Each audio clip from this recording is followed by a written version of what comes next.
एक निजी चैनल के कार्यक्रम में 5 अक्टूबर को शामिल होने पहुंचे थे शिवसेना नेता आदित्य ठाकरे। यहाँ उन्होंने बड़ा दावा कर दिया और कई खुलासे भी किए। उन्होंने शिवसेना में तोड़फोड़ के पहले के घटनाक्रम के बारे में कहा कि एकनाथ शिंदे के पार्टी छोड़ने से पहले मेरे पिता ने उनसे पूछा था कि क्या वो महाराष्ट्र के मुख्यमंत्री बनना चाहते हैं। उन्होंने रोते हुए कहा था कि उन्हें और उनके बेटे को जेल में डाल दिया जाएगा। बाद में वो सूरत चले गए। पार्टी छोड़ने वाले सभी नेता बहुत ज्यादा दबाव में थे। जूनियर ठाकरे ने आगे आरोप लगाते हुए कहा, वे सुबह देर से उठते हैं। जब वे साथ थे तो 2 बार मेरी फ्लाइट छुड़वा दी थी। मेरी वजह से उनकी 2 ट्रिप कैंसिल हो चुकी है। अगर ज्यादा बोलूंगा तो अगली सुबह और देर से जागेंगे। आदित्य ठाकरे ने आगे कहा, एक रिपोर्ट के मुताबिक महाराष्ट्र में हर दिन 1 साल से कम उम्र के 40 बच्चों की मौत होती है। नांदेड़ में 48 घंटों के अंदर 16 बच्चों और 12 नवजातों सहित 31 मरीजों की मौत हुई है। स्वास्थ्य सचिव इसे छोटी मोटी दिक्कत बता रहे हैं। क्या हम भविष्य में यही सरकार चाहते हैं?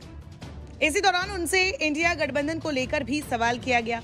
शिवसेना नेता ने कहा, इंडिया गठबंधन में शामिल सभी दलों की अलग अलग विचारधाराएं हैं, लेकिन सभी ने मिलकर एक ऐसे गठबंधन का निर्माण किया है जहां सबकी आवाज सुनी जाती है।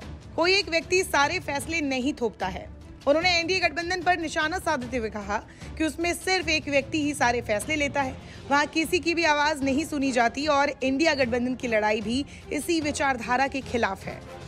आदित्य ठाकरे को कुछ लोग बेबी पेंगुइन कहकर बुलाते हैं। इस पर भी आदित्य ठाकरे से सवाल किया गया तो उन्होंने कहा कि एनडीए गठबंधन के लोग उन्हें बेबी पेंगुइन कहकर बुलाते हैं। इस सवाल पर उन्होंने कहा कि 6 साल पहले उन्होंने मुंबई के चिड़ियाघर में इंपोर्ट करके पेंगुइन बुलवाए थे। उनके इस फैसले के बाद चिड़ियाघर को काफी फायदा हुआ। उन्होंने ये भी कहा कि वो पेंगुइन की तरह नहीं चलते। जो लोग चलते हैं उन्हें इस बारे में सोचना चाहिए। इस कार्यक्रम में आदित्य ठाकरे से आप नेता संजय सिंह की गिरफ्तारी को लेकर भी सवाल किया गया और इस पर भी आदित्य ठाकरे ने अपनी प्रतिक्रिया दी। उन्होंने कहा, ये बहुत स्पष्ट है, जो इससे डरते हैं उसको अंदर कर देते हैं। पत्रकारों पर छापे पड़ रहे हैं। पहले ऐसा कभी नहीं हुआ। उनकी वॉशिंग मशीन में जो भी जाता है वो साफ हो जाता है।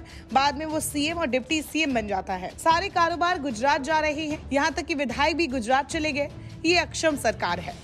जब आदित्य ठाकरे से ये पूछा गया कि वर्तमान में बीजेपी काफी मजबूत है और उन्हें शिवसेना और एनसीपी का एक बड़ा हिस्सा मिल गया है, ऐसे में पार्टी लोकसभा चुनावों में कैसे लड़ेगी? कांग्रेस की अगुवाई वाला गठबंधन तो कमजोर है।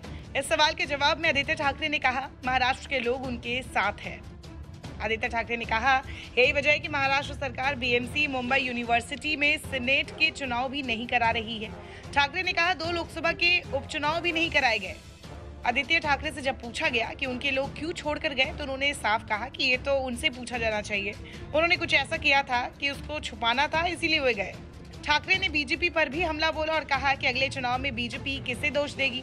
महाराष्ट्र के स्वास्थ्य मंत्री के अखबार में छपे विज्ञापन को दिखाते हुए आदित्य ठाकरे ने हमला बोला और कहा, ऐसे में जब लोग मर रहे हैं, नवजात शिशुओं को इलाज नहीं मिल रहा है, तब क्या ये विज्ञापन उचित है?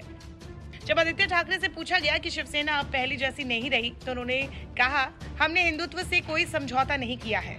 इस देश में हर किसी को अपनी बात कहने का हक है। ठाकरे ने कहा कि हमारे हिंदुत्व स्पष्ट है कि अगर दिल में राम है तो हाथ को काम भी चाहिए। ठाकरे ने कहा कि राम मंदिर निर्माण में सरकार की ऑर्डिनेंस लाई थी। इसका जवाब है नहीं। राम मंदिर को लेकर सुप्रीम कोर्ट ने फैसला दिया। ठाकरे ने दावा किया कि 2018 में राम मंदिर का मुद्दा शिवसेना ने ही उठाया था। वहीं ठाकरे ने बताया कि आज की बीजेपी को दोस्तों की जरूरत नहीं है, इसलिए 3 प्रमुख सहयोगी साथ छोड़ चुके हैं। वहीं इस दौरान ठाकरे ने यह भी दावा किया कि 2014 में बीजेपी ने ही शिवसेना से गठबंधन तोड़ा था। ठाकरे ने दावा किया कि 2024 में इंडिया अलायंस की सरकार जरूर बनेगी। नमस्कार, मैं हूं मानक गुप्ता। अगर आपको हमारा ये वीडियो पसंद आया हो तो इसे लाइक और शेयर जरूर करें और हाँ, हमें सब्सक्राइब और फॉलो करना ना भूलें ताकि आप देश और दुनिया की कोई खबर मिस ना करें। तो जुड़े रहिए हमारे साथ और देखते रहिए न्यूज़ 24।